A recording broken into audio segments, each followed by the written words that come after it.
Hi everyone, hi Mom. I thought I'd show just a quick tutorial on how I gut my books to create my covers. Okay, real simple. I get my books at Dollar Tree in Canada. They have books in the United States as well at Dollar Tree. Dollarama in Canada doesn't really carry books that I can use for this purpose.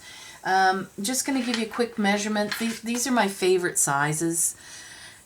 This one is 5 3/4 by 8 1/2, I believe. Yeah, 8 1/2. This one has a 1-inch spine. I have others.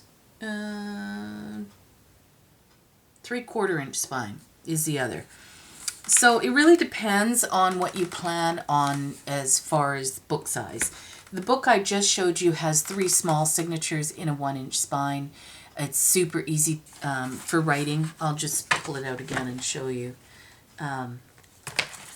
So if I open it up, see, it goes completely flat. So it's great for writing. So if that's your intention, wonderful. This will hold 3 signatures with room to grow, because as you can see, I can close it like super easy. And I've got lots of room for growth.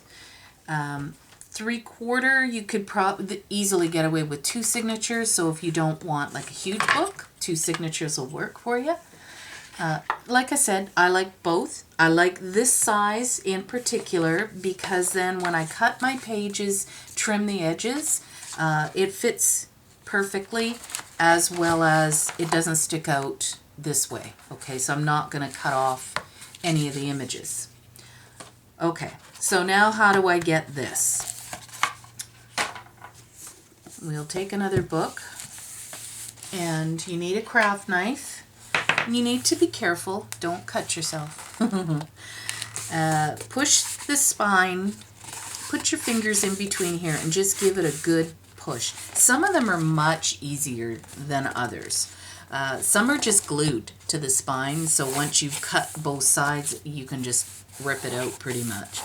But I like to, make sure that I'm going to cut on the inside, like in this part, rather than on the book part. And I don't want to cut right at my spine, so that I maybe cut through it. So you can see my knife has gone way down. So I've obviously hit the hole. Okay. And I've cut through the webbing. Now, some of the books have a webbing under this piece of paper here. Okay, that's partly how they attach it. And then you're going to flip it over and do the same thing. Like, this one is really awesome. It's super easy. But if you push it away from you, then you kind of bend the spine flat. And then take your knife again, and you're going to cut towards the book part, not the back part. Now this one isn't cutting as easily as the other one, but I make an initial cut, and then I push to see what I have. So now you can see the webbing. And so that's what I'm going to cut through now. And that will release my book completely. Okay. That's it. Out comes the book. All right. Simple. Now, depending on what you want to do for your spine, that'll depend on whether you feel the need to glue all this down. So if you've got something that's maybe like lace and you think it might show, then I would go and I would run a bead of glue along here, and use some Aleene's glue or something. Okay. I don't personally care because I'm going to use some craft text, so it's going to completely cover that, and it'll be glued to the actual book cover. And that's really what gives me the confidence that my book isn't going to fall apart. So not only do I glue extra in here, but I have glued it to the cover, so that makes it, strong. Now, how do I get that into here, like something like that? Okay, so I take some scrap, I make sure I measure, and I want mine right pretty much to the edge, top and bottom. It's up to you whether you just go in here and have the folded over, because there's always paper, right? They always fold the paper over so they make a nice clean finish. So if you prefer, you can just go like to the edge along here and just fill in this part. It's up to you. I'm going to go with the full. And then for attaching it, there's several different ways you can do that. You can use double-sided tape if you wish. You can use liquid glue, which I use. I use a decoupage to attach mine. You can also use the Aleene's Super Tacky, like if you're not terribly sure that, you know, it's going to stick. It really does, you guys. You can go ahead and use that. Or once you've got it glued and dried, you can actually, at this point, sew down your spine if you want to do that too. You won't be able to get through your book cover, of course, but you can go ahead and sew through the spine if you feel that, you know, maybe it's not gonna, you know, hang in there. However, I sew my signatures in. So that's an extra, you know, safety measure in my mind. So I'm not that picky. I'm going to use decoupage because that's what works really well for me, and I feel I get a good stick with that. Now I'll show you how I do this part. Try and cut your piece. Oh, I have to do it this way, sorry guys, so that you're in camera. Okay. Try and cut your piece evenly, like on an even number is what I mean. So whether it's, you know, 4 inches or 6 inches, or you could even do 8 inches. If I go wide like this, I'm going to do a fancy edge like I've done. This one's shorter, so it'll just be kind of a decorative edge. This one I want wider because I do want to make kind of like a little tuck. So what I want, first you need to know how wide your spine is. Mine is 1 inch. That's easy. It's that easy to figure out, okay? If it's 3/4, that's a little bit more math for you, but I just count the spots. If it's not perfect, so what? Because one side will be a little wider than the other side. Doesn't matter, because you're going to have your signatures in the middle and it won't show. So it doesn't matter. So it's not a perfect science here. 3 inches is my center. So now I need to go a 1/2 inch on either side of that to get my 1 inch spine. So I'm just going to give it a score.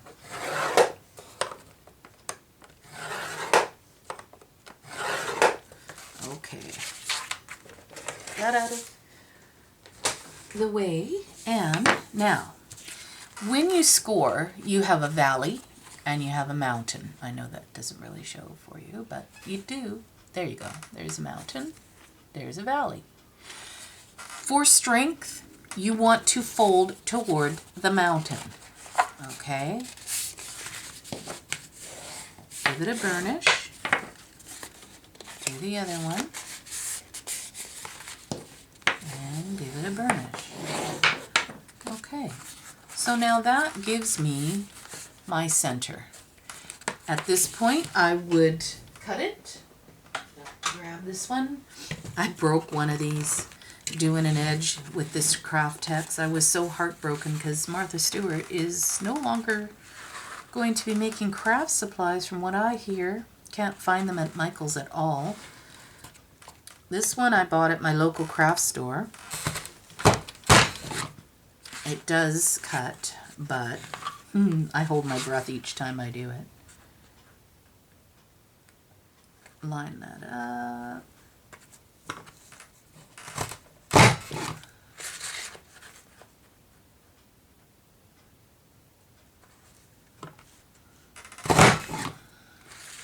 Now, I think I might leave the edge.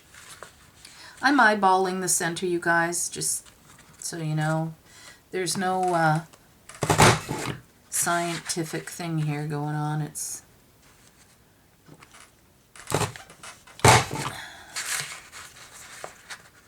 get my workout today. Okay, last one. There we go. And clean up my mess.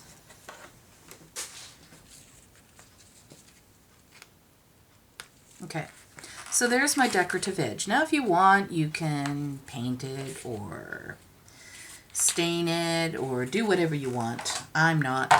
This is it. Okay, so this will fit right in the center of my book. Now this one's cut slightly shorter than the actual book itself, which is fine. So then I take my, oh, what did I do with it? Okay, I've lost my paintbrush. If you saw the mess, right, oh, there it is. I put it upside down so I couldn't see it. Okay. I will use the decoupage and glue that in. Okay. I'm pretty generous with the decoupage in the center. I just want to make sure that I get it kind of everywhere. Just the center though, you guys. You don't want to do the edges yet. Okay. And I'll tell you why in a second.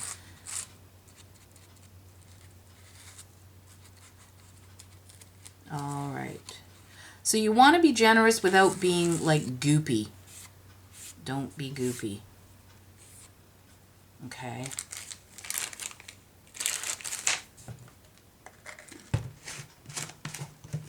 All right, here we go. This is eyeballing it as well. You know, there's, like I said, there's no science involved in this. And okay. And then I take my bone folder and I give it a really good burnishing just up to the fold lines. You want to make sure that it's down pretty good. Okay, anything that squeezes out, just wipe it off. And that's as far as I go until it's dry. Okay, make sure that that's really dry. Don't try and do this and glue the book, or you're going to have a book that wants to just stand up and not lay flat. So leave that, let it dry really well, and then you're going to get a really nice opening. It's going to open nice and flat without, see, there's no bubble in here. There's no major creasing in here as well, front or back. You see, it's nice and clean along here. If I glued it really soon, you would get a major bubble. You've got a little bit of one here, but nothing major. And that's because it actually conformed to what was going on the outside here of that particular book. Yeah, so let it dry nice. Then when it's nice and firm, when you fold it down, give it a little give, you know, like don't push it from here and go this way. Kind of push it down from here to give yourself that little bit of a give. Not much. You want a little give. Okay, that's as far as I can go right now. And I hope it was helpful. And, you know, save your book pages. Tea stain them up. Cut them out. Do all kinds of things with them. Anyway, thanks for watching, you guys. Have a good day. Bye.